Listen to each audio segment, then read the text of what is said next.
оюутан сангийн кадрыг хараад уусгах таатай байна.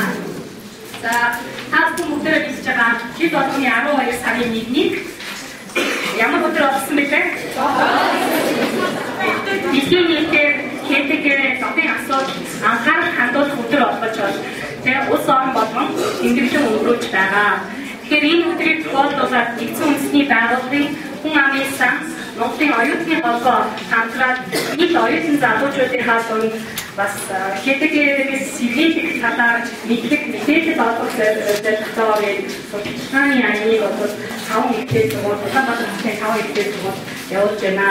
За энэ аяны маань гол зорилго бол оюутан залуучууд та бүхэнд зөв мэдээлэл өгөх, зөв хандлах, төлөвшүүлэх, зөв зан үйлдэл болох тодорхой хэмжээгээр тусламж олохын тулд за энэ кампани ажлыг зохион байгуулж байгаа.